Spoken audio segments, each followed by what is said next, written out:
Hello Kiran గారు. Hello అండి. Cyber సెక్యూరిటీకి ఫ్యూచర్లో ఎంత డిమాండ్ ఉందండి? సైబర్ సెక్యూరిటీకి ఒక ఐటీ డొమైన్ అనే కాకుండా నాన్ ఐటీలో కూడా చాలా సెక్టార్స్లో మనకు డిమాండ్ అనేది పెరుగుతుంది.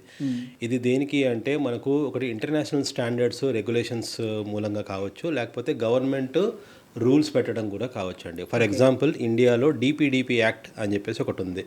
దాని ప్రకారం ఏంటి అంటే ఎవరైనా సరే ఒక బిజినెస్ కస్టమర్ డేటా తీసుకున్నప్పుడు దాన్ని ప్రాపర్గా ఏ పర్పస్కి అయితే తీసుకున్నారో దానికే వాడాలి. అలా కాకపోతే ఫైన్ కూడా వేస్తుంది అనమాట. అప్ టు లైక్ 200 crores వరకు ఫైన్ పడుతుంది.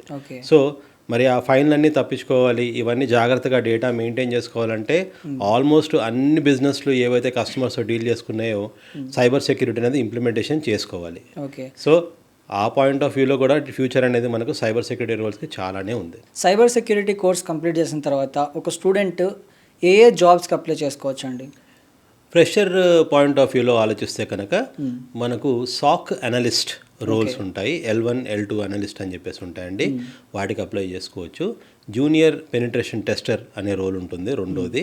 మూడోది ఒకవేళ నాన్ ఐటీ బ్యాక్గ్రౌండ్ నుంచి ఒకవేళ ఫ్రెషర్ వచ్చినట్టయితే జిఆర్సి అనలిస్ట్ అనే రోల్ ఉంటుందండి. ఈ 3 జాబ్స్కి అయితే డిమాండ్ అనేది ప్రస్తుతానికి బాగా ఉంది. ప్రజెంట్ చాలా మంది స్టూడెంట్స్ సైబర్ సెక్యూరిటీ కోర్సును తీసుకోవడానికి ముందుకు వస్తున్నారు. రీజన్ ఏంటండి?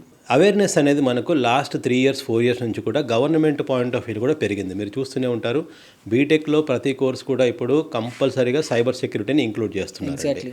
అండ్ ఈవెన్ నిన్న కూడా విన్న మాట ఏంటి అంటే బీఏలో కూడా సైబర్ సెక్యూరిటీ అనేది ఇప్పుడు వస్తుందన్నమాట.